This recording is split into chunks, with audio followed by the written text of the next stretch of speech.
मैं उसका monthly rent देता हूँ। और आप रिपीट कीजिए एक बार। मैं कह रहा हूँ कि मैंने कोई प्रॉपर्टी हुड्डा से ले ली हम्म। और तो उसका लीज डीड बन गया, मतलब वो फ्री होल्ड नहीं है प्रॉपर्टी। हम्म। हाँ जी, बोलिए बोलिए। रेंट तो है, मैं उसे परचेज करके उस प्रॉपर्टी की वैल्यू भी पे करता हूँ। हम्म। हाँ, दोबारा बोलोगे? आपकी आवाज बीच में हेलो। कट रही है संयम जी। हेलो। हाँ जी संयम जी अब बताएं। आवाज आ रही है? हाँ जी। अब मैं कह रहा हूँ कि मैंने हुड्डा से कोई प्रॉपर्टी परचेज कर ली, लाइक अपने ठीक। नाम पे। तो ठीक है। उसके अंदर उसने मुझे लीज डीड बना के दे दी, मैं मंथली रेंट पे करता हूँ उसका, कुछ ठीक भी है। जो भी रेंट जाता है। तो हम्म। एज सच की मतलब उस प्रॉपर्टी को परचेज करने की वैल्यू भी वो बंदा पे करता है लीज डीड में, बिल्कुल, वो तो लीज होल्ड आपको पे प्रॉपर्टी करना के ही अंदर। पड़ेगा ना, वो तो आपको पे करना पड़ेगा। वो आफ्टर 99 ईयर्स के बाद फिर वो दोबारा मतलब उसके नाम ट्रांसफर हो जाएगी ऐसे तो? ऐसा होता है, लीज डीड में टर्म्स एंड कंडीशंस होती है। लाइक अगर मैं अब दिल्ली की बात करूं, दिल्ली में कुछ एरियाज ऐसे हैं जो आज भी लीज पर चल रहे हैं। ठीक है। उसमें टर्म्स एंड कंडीशंस क्या आती हैं? टर्म्स एंड कंडीशन ये आती है कि इतना टाइम ये प्रॉपर्टी लीज पे रहेगी, इतने महीने तक या इतने साल तक जो भी प्रॉपर्टी का ओनर रहेगा उसको इतना परसेंट एज रेंट या एज लीज अमाउंट पे करना पड़ेगा। फिर वो अमाउंट घटते धीरे धीरे करके घटना शुरू हो जाता है। एंड एक टाइम फिर ऐसा आता है कि अगर आपका लीज पीरियड ओवर हो गया तो डीडीए को आप कुछ स्पेसिफिक अमाउंट होता है वो पे करके आप प्रॉपर्टी फ्री होल्ड करवा सकते हो। वो बिल्कुल प्रॉपर्टी फ्री होल्ड होके आपके नाम पे आ जाएगी। ओके, मतलब एक्चुअल ओनरशिप ट्रांसफर हो जाती है, बट सेल डीड मतलब उसको बनने में कुछ लीज टाइम पीरियड फुलफिल होने के बाद वो एक्चुअली ट्रांसफर यस होती है, फिर मतलब यस लीज पे यस खत्म यस हो यस। जाती है। ओके, तो फिर वो फ्री होल्ड प्रॉपर्टी हो जाती है। एग्जैक्टली। और मैम, फ्री होल्ड प्रॉपर्टी और लीज होल्ड प्रॉपर्टी के अंदर लाइक एक ये भी है कि फ्री होल्ड प्रॉपर्टी मतलब हम अपने हिसाब से अपने स्ट्रक्चर पे बना सकते हैं कि हुड्डा का स्ट्रक्चर नहीं चलेगा। नहीं ये भी ऐसा कुछ डिफरेंस नहीं। होगा ना? नहीं नहीं नहीं नहीं। अगर अगर developed that particular area is developed by Hooda तो वो तो उन्हीं के अकॉर्डिंग चलेगा। उन्हीं के जो चाहे वो सैंक्शन फ्री होल्ड हो सैंक्शन जाए, साइट प्लान होते हैं उन्हीं के अकॉर्डिंग चलेगा, हम अपने अकॉर्डिंग नहीं बना सकते। अगर वो फ्री होल्ड होने के बाद में फ्री होल्ड। फ्री होल्ड होने के बाद भी। Okay okay okay okay. और अगर मैम कोई प्रॉपर्टी हुड्डा नहीं काट रहा, म्युनिसिपल कमेटी काट रही है, हम्म। तो वो डायरेक्ट होल्ड ही काटते हैं, लीज होल्ड काटते हैं? हम्म। वो म्युनिसिपल कमेटी जो होती है वो उनकी प्रॉपर्टी लीज होल्ड कम ही होती है, उनकी प्रॉपर्टी या तो लाल डोरा की होगी या फिर फ्री होल्ड ही होगी। लाल डोरा land is okay. Basically common land जो जनरली गांव में होता है और वो ग्राम सभा का लैंड होता है। दैट इज कॉल्ड लाल यस Dora land. Yes ma'am, yes. Height height. ठीक है। Thank you ma'am. Any other query? I think बहुत कम लोगों ने ज्वाइन किया अभी तो। Please ask another people to join the same, क्योंकि ये फिर 40-40 मिनट्स का रहेगा तो इसमें दिक्कत हो जाएगी।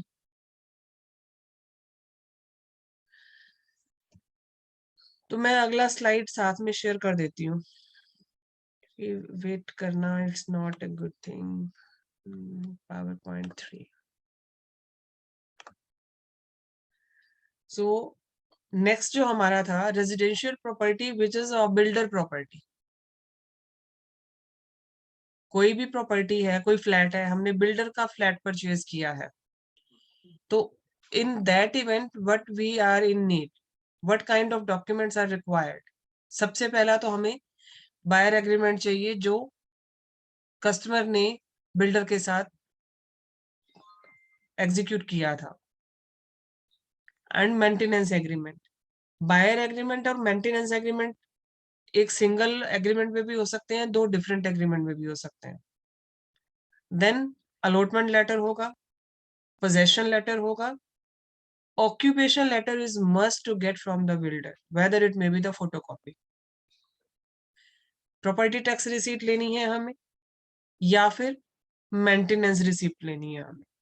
जनरली क्या होता है, आजकल के बिल्डर्स क्या करते हैं कि एक प्रीपेड वाला इनका सिस्टम है, चाहे वो इलेक्ट्रिसिटी का हो चाहे वो मेंटेनेंस का हो। तो इन दैट इवेंट प्रीपेड का जो हमारा इनवॉइस आता है वो हमें लगाना है साथ। तो ये बिल्डर की प्रॉपर्टी, अगर हम कोई फ्लैट लेते हैं बिल्डर से, तो उससे रिलेटेड हमें ये डॉक्यूमेंट्स चाहिए।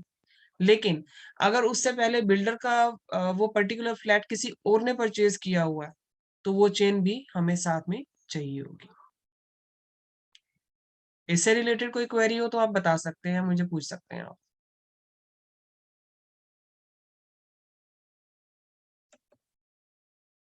बिल्डर फ्लोर से रिलेटेड अगर कोई क्वेरी है तो आप पूछ सकते हैं, अदरवाइज मैं नेक्स्ट स्लाइड पे जाऊंगी फिर।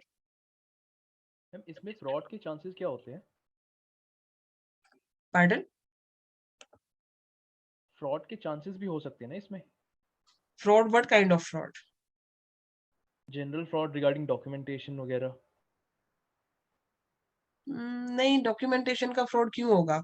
क्योंकि अगर बिल्डर आपको अगर कोई फ्लैट बेच रहा है तो रजिस्टर्ड डीड तो उसकी वो भी बनवाएगा ना सर ऑफिस से।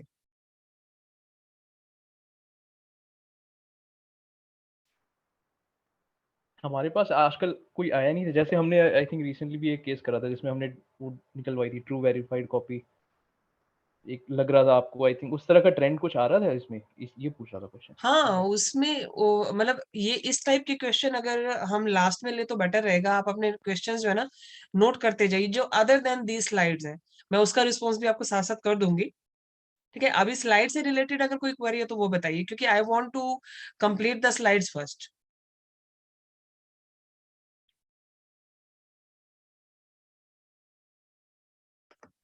Okay ma'am, thanks. तो next slide is visible to you? Slide सबको दिख रही है? विजिबल है, यस। तो अभी तक हमने नॉन एग्रीकल्चर पे वर्क किया है, अभी हम चलते हैं एग्रीकल्चर पे। जनरली हम लोग बोलते हैं कि एग्रीकल्चर लैंड हम नहीं मोर्टगेज करते हैं, बट अगर उसका यूज चेंज हो जाता है तो हमें मोर्टगेज करना होता है।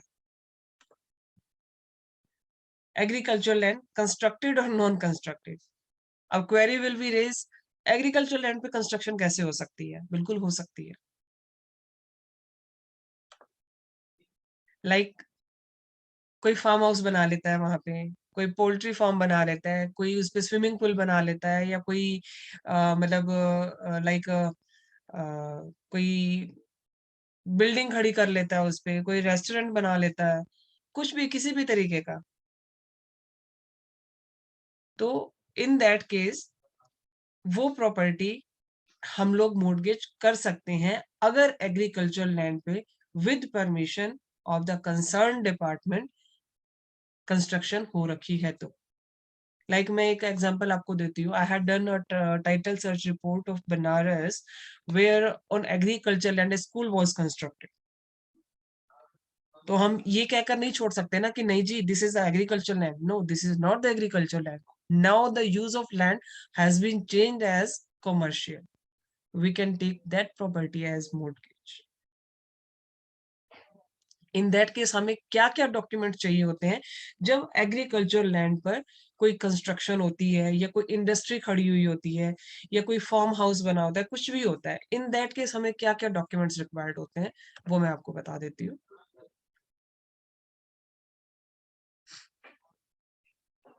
नॉन कंस्ट्रक्शन में ही बता देती हूँ आपको मैं पहले। अगर नॉन कंस्ट्रक्शन है लेकिन उस पे हम कुछ ऐसा काम कर रहे हैं कि हमें प्रॉपर्टी मोर्टगेज करनी है और हमें लोन लेना है, तो पहले तो हमें डीड चाहिए, ओनर के नाम की डीड चाहिए कि कौन ओनर है इस प्रॉपर्टी का, उसकी पिछली चेन चाहिए हमें। इसके अलावा जो पटवारी और तहसीलदार के पास रिकॉर्ड होता है, रजिस्टर इंतकाल, जब कस्टमर के नाम पे वो प्रॉपर्टी आई तो उन्होंने अपने नाम पे चढ़वाया होगा उस टाइम पे सपोजिंगली उन्होंने 2014 में प्रॉपर्टी खरीदी है, तो 2014 में उन्होंने रजिस्टर इंतकाल में अपना नाम चढ़वाया होगा, तो उनको वहां कॉपी मिली होगी, वो कॉपी आपको लेनी है। जमाबंदी की आपको कॉपी लेनी है। गिरदावरी, गिरदावरी बेसिकली हमें ज्यादा रिक्वायरमेंट नहीं होती है, इसकी रिक्वायरमेंट कब होती है मैं अभी बताऊंगी आपको। पहले रजिस्टर इंतकाल और जमाबंदी को कंटिन्यू कर लेते हैं। हमें 2014 का रिकॉर्ड भी चाहिए जब ये रेवेन्यू रिकॉर्ड में चढ़ा था इनका नाम, बट एज पर नाउ हमें उसकी सर्टिफाइड कॉपी भी चाहिए आज की डेट की। क्यों चाहिए इसका रीजन मैं बता देती हूँ आपको। Many banks are used to get their name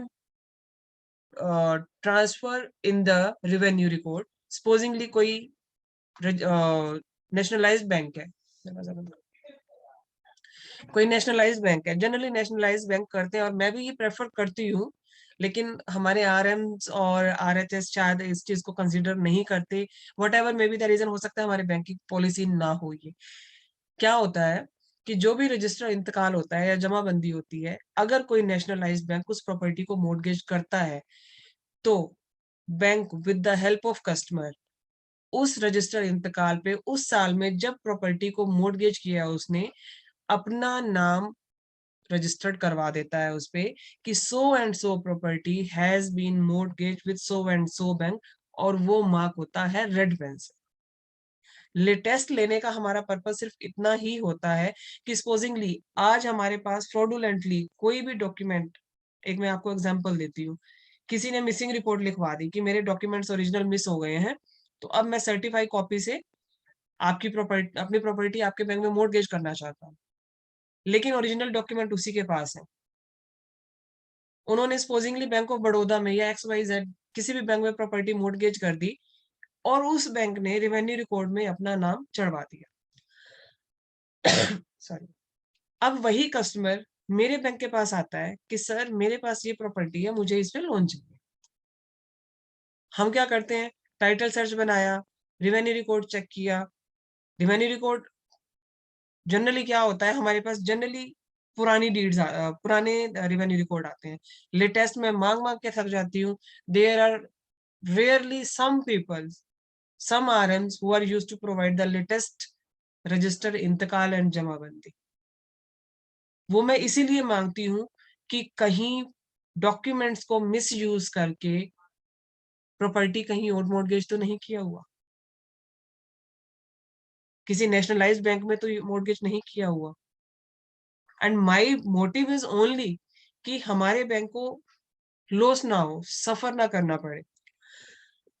And whenever we are used to ask for latest register इंतकाल मीन्स आज की डेट का हमें नकल चाहिए इनका, तो उससे पता चल जाएगा कि प्रॉपर्टी किसी बैंक में मॉर्टगेज है या नहीं है, या फिर किसी ने अपने ब्रदर को, अपने सिबलिंग को या किसी अदर पर्सन को अपने राइट रिलिंक्विश तो नहीं कर दिए या गिफ्ट तो नहीं कर दिया।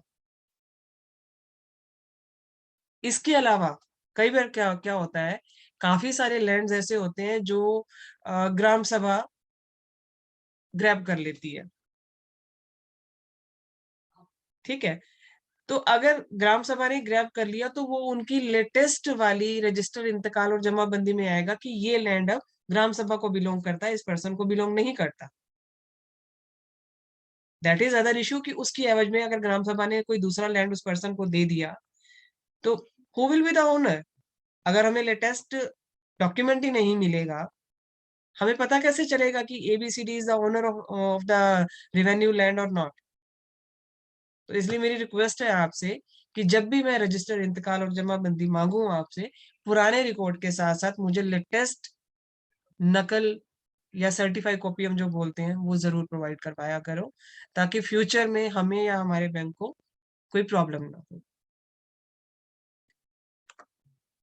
अब इसके बाद हम आते हैं, अगर किसी एग्रीकल्चर लैंड के ऊपर कंस्ट्रक्शन हुआ है, लाइक कोई फार्म हाउस बना लिया या कोई इंडस्ट्री खड़ी कर ली या कोई फार्म बना दी या कुछ गोडाउन टाइप से बना दिया, तो उसके लिए हमें क्या क्या चाहिए। डीड तो है ही है, जमाबंदी, रजिस्टर इंतकाल, गिरदावरी वगैरह जो भी है वो मैं ऑलरेडी आपको बता चुकी हूँ।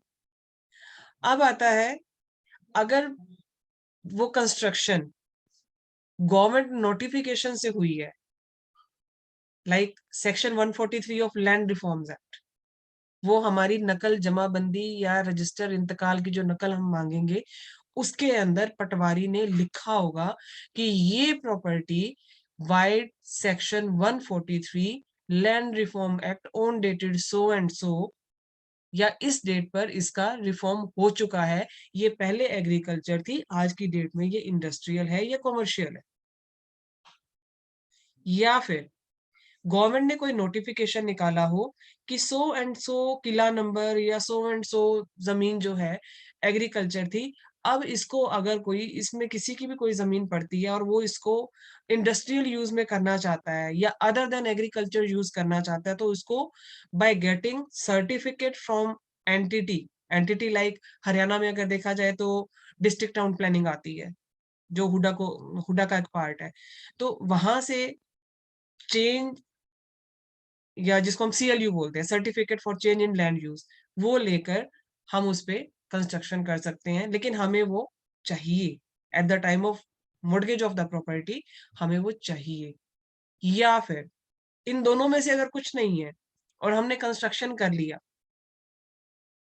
बैंक के पास पर्सन आता है कि मुझे तो इस पे लोन चाहिए, उससे मौका रिपोर्ट मांगो, क्योंकि जब भी कभी एग्रीकल्चर लैंड पे कंस्ट्रक्शन होता है other than these two points, means change in land use या फिर सेक्शन 143, तो प्रॉपर्टी ओनर को हमेशा कंसर्न एरिया के तहसीलदार या एसडीएम से परमिशन लेकर ही कंस्ट्रक्शन करना होता है। अगर वो परमिशन ली हुई है उसने, तो definitely he will get the मौका report from the concern patwari. Patwari उस पर लिख कर देगा कि yes, so and so property belongs to this person, इस प्रॉपर्टी पर ये चीज बनी हुई है जो कि कानूनी है, अगर परमिशन ली हुई होगी तो। अगर परमिशन नहीं लिया हुआ है, इन that case he will write down कि ये प्रॉपर्टी एग्रीकल्चर है, इसके ऊपर इन्होंने कंस्ट्रक्शन किया हुआ है या फैक्ट्री बना रहे हैं जो कि गैर कानूनी है। अगर सॉरी, अगर गैर कानूनी है तो हमें वो प्रॉपर्टी लेनी ही नहीं। Excuse me.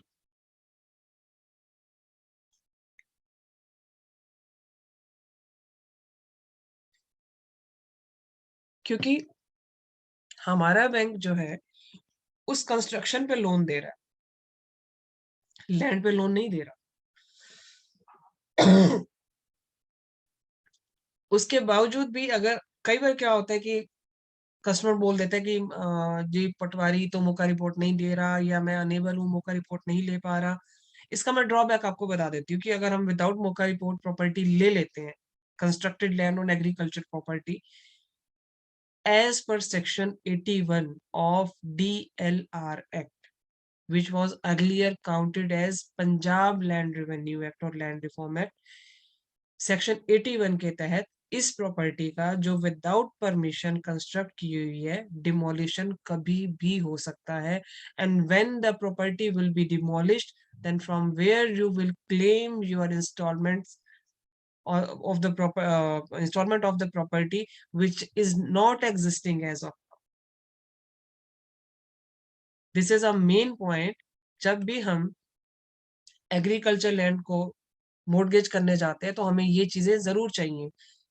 3 चीजें जो बहुत ज्यादा जरूरी है: मौका report, certificate for change in land use, या फिर section 143 land reform act. Section 143 कहाँ से हमें पता चलेगा? वो जमाबंदी या रजिस्टर इंतकाल के अंदर पटवारी की लेटेस्ट सर्टिफाइड कॉपी, उसमें मेंशन होगा कि yes this is the land जिसका यूज चेंज हो चुका है अंडर सेक्शन 143।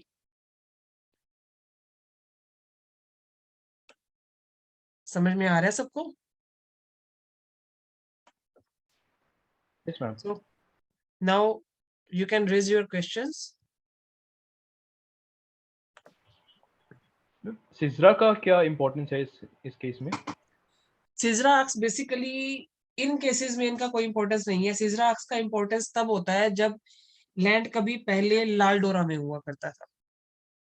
जिस पर्टिकुलर प्रॉपर्टी, मान लो कोई एक प्रॉपर्टी है आज की डेट में लाल डोरा में नहीं है, लेकिन पहले कभी लाल डोरा में थी, तो उस केस में सिजरा एक्ट बेसिकली होता है पूरे विलेज का या पूरे एरिया का नक्शा जो पटवारी के पास होता है, दैट इज कॉल्ड सिजरा एक्ट। सिजरा एक्ट की रिक्वायरमेंट सिर्फ तब पड़ती है जब कभी लाल डोरा में वो लैंड पड़ता होगा उसकी चेन बनाने के लिए।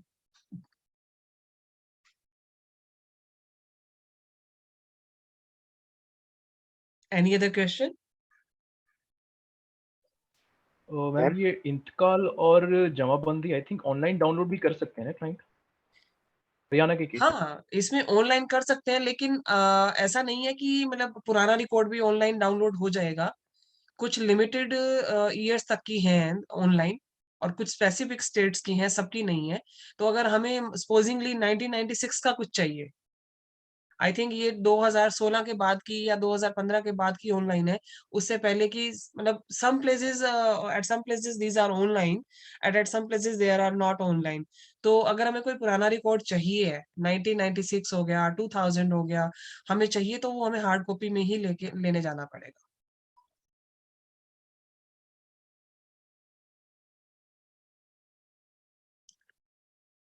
मोहित जी, आप कुछ और उस टाइम पे कुछ क्वेरी कर रहे थे, कुछ क्वेरी थी आपकी? It was regarding general frauds जो डॉक्यूमेंटेशन में हो रहा है आजकल ना। एक तो मैं तो फर्स्ट टाइम फेस करा था वो जो केस था। बट मैंने पहले भी देखा है ये, मैंने पहले भी देखा है। ओके, बट तो ये एज है एन कि RM what should we look for? इसमें इसमें क्या है, मैं आपको बता देती हूँ कि they in in your document, in that particular document it was a mismatch as per your statement की 2 कॉपीज होती हैं। तो हो सकता है जो कॉपी वहां पे कस्टमर के पास आई हो या वहां पे रह गई हो, जिसपे एसआर के इंटरनल वाले पेज पे साइन नहीं थे, हो सकता है ड्यू टू इनएडवर्टेंट, या फिर मतलब किसी रीजन से साइन रह गए हो। Otherwise document was okay, not an issue. Okay, so ma'am as an RM what should we check when जब ओरिजिनल प्रॉपर्टी डॉक्यूमेंट्स कलेक्ट करने जाते हैं क्लाइंट के पास? जब आप डॉक्यूमेंट लेने जाते हैं तो आप सिर्फ सब रजिस्ट्रार के 2-3 जगह साइन होते हैं, वो आपको चेक करने हैं। कस्टमर के जहां-जहां साइन होते हैं, वो टैली करने हैं कि साइन मैच कर रहे हैं या नहीं कर रहे हैं। बाकी प्रॉपर्टी चेन वगैरह का तो वो तो मैंने आपको बता ही दिया। अच्छा, एक बहुत इम्पोर्टेंट चीज जो मैं आपको बताना चाह रही हूँ, पिछले लगभग 1 साल से मैं ये चीज फेस कर रही हूँ, एंड मैं आपको वो चीज शेयर करना चाह रही हूँ, ताकि वो इन एनी केस अगर उस साइड की प्रॉपर्टी आपके पास आ जाती है तो यू मस्ट अवेयर। दिल्ली के कुछ एक एरिया, जैसे मैंने पहले बताया, करोल बाग की प्रॉपर्टी या फिर दरियागंज की property, before establishment of DDA there was an entity that was called Delhi improvement trust. 1933 में एस्टेब्लिश हुआ था हमारे दिल्ली में। तो बेसिकली वो प्रॉपर्टी को लीज पर देता था, फ्री होल्ड नहीं होता था वो, मतलब फ्री होल्ड प्रॉपर्टी नहीं देता था, लीज पर ही देता था। और 90 इयर्स या 99 इयर्स तक की लीज होती थी उनकी। आज भी करोल बाग के कुछ एरियाज की प्रॉपर्टीज ऐसी हैं जो दिल्ली इम्प्रूवमेंट ट्रस्ट के अकॉर्डिंग वर्क कर रही हैं। आप ये कह सकते हो कि उस टाइम पे उन्होंने उस प्रॉपर्टी को नाम दिया था नाजुल लैंड। कहीं भी किसी भी प्रॉपर्टी की चेन में अगर आपको ये लगे कि नाजुल लैंड है, तो आपको ये वेरीफाई करना बहुत जरूरी है कि क्या ये प्रॉपर्टी फ्री होल्ड हो चुकी है। कमर्शियल प्रॉपर्टी होगी, और अगर 90 इयर्स या 99 इयर्स पूरे नहीं हुए होंगे तो वो लीज होल्ड ही होगी। अगर प्रॉपर्टी फ्री सॉरी रेजिडेंशियल है या मिक्स्ड है, मिक्स्ड इन द सेंस कि अगर उसी प्रॉपर्टी में रेजिडेंशियल अकोमोडेशन है और उसी में ही आप कमर्शियल एक्टिविटीज कर रहे हो, इन दैट केस वो फ्री होल्ड हो सकती है। बट कमर्शियल में जब तक 90 इयर्स या लीज पीरियड जितना भी है वो कंप्लीट नहीं हुआ होगा, तो वो फ्री होल्ड नहीं हो सकती। ये चीज आपको ध्यान में रखनी है डॉक्यूमेंट्स लेने से पहले। कई बार क्या होता है अ, जो मेरा पिछला रिकॉर्ड मैं चेक मतलब रिवाइंड कर रही हूँ मैं, कि मेरे पास डीड आती है जिसमें सिर्फ पिछली 2 या 3 चेन मेंशन है, प्रॉपर्टी करोल बाग एरिया की ही है, लेकिन आई एम नॉट श्योर कि वेदर इट इज नाजुल लैंड और नॉट। आप नेट पे सर्च कर सकते हो, या फिर आप कस्टमर को बोल सकते हो कि इसकी प्रीवियस चेन आपके पास होगी। तो अगर ये नाजुल लैंड हुआ तो आप कुछ भी नहीं कर सकते, आप उस प्रॉपर्टी को मॉर्गेज नहीं कर सकते। अगर नाजुल लैंड है और उसके बाद में वो फ्री होल्ड हो चुका है, then there is no issue. नाजुल लैंड भी कमर्शियल होगा तो इशू है, मिक्स्ड या रेजिडेंशियल है तो उसमें कोई इशू नहीं है, क्योंकि वो फ्री होल्ड अगर नहीं भी है तो वो हो जाएगा। लेकिन कमर्शियल का अभी तक ऐसा कोई नोटिफिकेशन नहीं है कि इसको हम फ्री होल्ड कर देंगे। लेकिन कमर्शियल नाजुल लैंड जैसे ही इसका 90 इयर्स का या 99 इयर्स का लीज होल्ड पीरियड ओवर होगा, इसको डीडीए, क्योंकि दिल्ली इंप्रूवमेंट ट्रस्ट तो अब एबोलिश हो चुका है, उसकी जगह पे आया था डीडीए। डीडीए इसको कभी भी आप यूँ कह सकते हैं कि वो उसका ओनर बन सकता है विदाउट गिविंग एनी नोटिफिकेशन और विदाउट गिविंग एनी नोटिस और information to the current owner.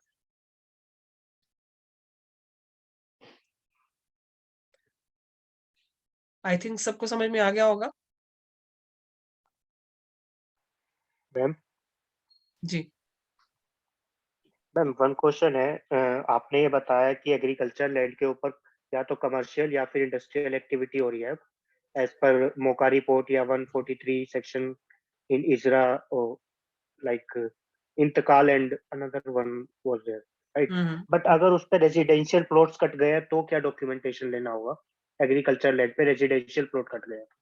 नहीं, वो हम रेजिडेंशियल प्लॉट तो फिर वो तो बिल्डर का काम है ना, वो हम थोड़े ना करेंगे।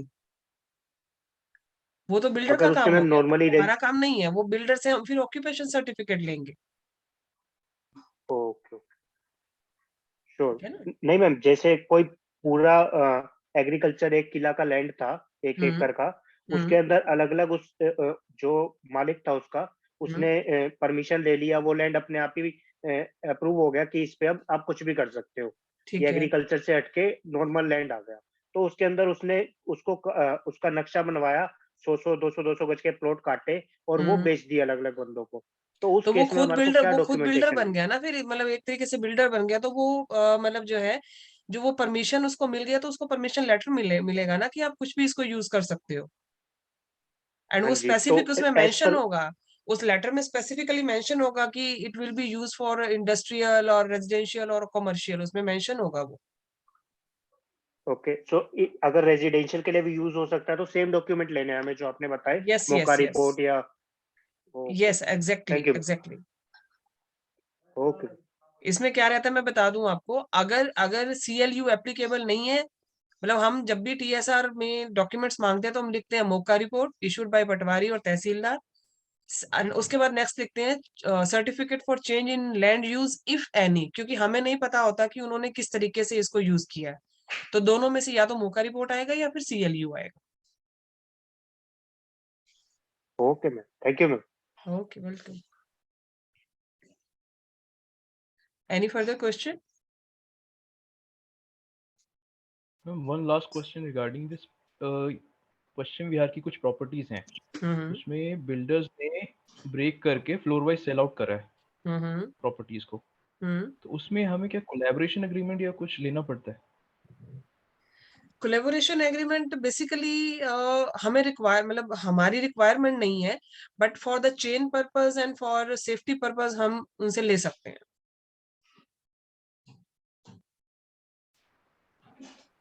Because okay, it thanks. cannot be, it will not be counted as chain document.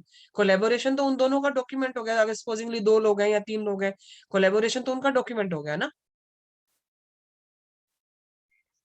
Okay, actually हुआ क्या था, इसमें एक फ्लोर सेल आउट कर रहा था क्लाइंट को, पर हम्म उसमें जो जमीन के राइट्स थे वो डिफाइन नहीं थे, क्योंकि हम्म शुरू में इनिशियली थे 3 फ्लोर्स, हम्म बिल्डर ने तोड़ के 4 फ्लोर्स बना दिए। हम्म अब जो राइट्स थे फ्लोर वाइज जो ओनर्स हैं उनके, वो डिफाइन नहीं थे। दैट्स व्हाई हमारे जो इंटरनल वैल्यूएशन टीम है, they were asking for this document, collaboration agreement. नहीं, इन दैट केस तो हमें कोलेबोरेशन एग्रीमेंट चाहिए होगा ना, where there is a no specific और determined rights of the parties who are selling the property. In that case तो हमें collaboration चाहिए होगा। सेम प्रॉपर्टी पे एचडीएफसी बैंक में लिमिट दे रही है। We can't do it. भैया ना, सेफ्टी सेफ्टी मेजर लेना बहुत जरूरी है। That is why I am stating कि इसका कोई चेन में यूज नहीं है, but because this is a precautionary major, तो कोलैबोरेशन एग्रीमेंट अगर हम ले लेते हैं तो that will be much better. Any Okay, other thank you, one? ma'am.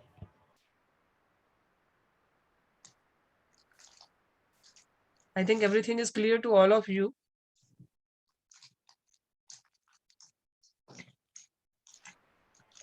Ma'am last question एक चीज और पूछना था रिगार्डिंग डिफरेंट थिंग. ये TSR ऑनलाइन अपना इनेबल होने वाला है, आपको कुछ आइडिया है इसके बारे में? हाँ, इनेबल काफी सारी TSRs ऑनलाइन आ रही हैं मेरे पास, बट सिस्टम बहुत ज्यादा स्लो है, तो मतलब प्रॉब्लम क्रिएट करता है ये. एंड आई थिंक ट्रेनिंग भी प्रॉपरली RMs को नहीं हुई है, तो उनको ये भी नहीं पता कि साइन करने के लिए किस तरह से भेजना है. वो मुझे फोन करके पूछते हैं कि मैडम हम कैसे भेजें आपके पास साइन करने के लिए. तो है मतलब सबको प्रॉब्लम आ रही है. इनिशियली मुझे भी प्रॉब्लम आई थी, मैंने भी प्रॉब्लम फेस किया था, but now I am perfect. कि मतलब ये नहीं कह सकते कि हाँ बिल्कुल परफेक्ट हूँ, लेकिन हाँ मतलब समहाउ पहले से बेटर फील कर रही हूँ. बट RMs को अभी भी प्रॉब्लम फेस करनी पड़ रही है. अगर ऑनलाइन हो जाता है तो that will be a better platform. But हमारे लिए इस चीज का काम बढ़ जाता है. कई बार क्या होता है कि हम लोग यहाँ से TSR पहले RM को भेजते हैं चेक करने के लिए, एंड फिर RM हमें भेजते हैं साइन ऑफ करके कि इसको अब साइन करो. वो कई बार क्या होता है कि सीधे क्लॉग में चली जाती है, तो वो ढूंढते रह जाते हैं, फिर बोलते हैं कि मैम आप उसकी हमें हार्ड कॉपी दे दो, साइन स्टैम्प करके दे दो. तो वो मेरे लिए काम बढ़ जाता है. Okay, thanks ma'am, that's all. Welcome. So very soon मैं आप लोगों के लिए कुछ नया और भी लॉन्च करने वाली हूँ. अभी तो ये बेसिक मैंने आपको बताया है, सो दैट डॉक्यूमेंट कैसे कलेक्ट किए जाएं कस्टमर से, आपको उस चीज के लिए बताया मैंने. अभी मैं आपके लिए और भी काफी कुछ लेकर आऊंगी. Posh prevention of sorry protection of women from sexual harassment like, या फिर कुछ और चीजें भी मैं लेकर आऊंगी आपके लिए. जल्दी मिलते हैं दोबारा से. तो अभी के लिए मीटिंग को आई थिंक यही एंड करते हैं. अगर किसी का कोई सवाल है तो आप पूछ सकते हैं. Only 2:30 minutes have left. 2:20, sorry, 2:20.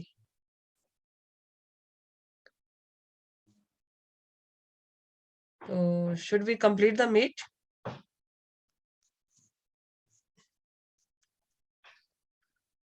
So nobody is Yes, ma'am, I responding. think सबके हो गए क्वेश्चंस हो गए I think. Okay. So bye for now. We'll see you soon. Hope आप लोगों की क्वेरीज क्लियर हुई होंगी. अगर कोई क्वेरी है तो आप मुझे व्हाट्सएप भी डाल सकते हैं, आप कॉल भी कर सकते हैं, कोई इशू नहीं है. So bye everyone, bye for now. Okay, thanks ma'am, thanks. Okay.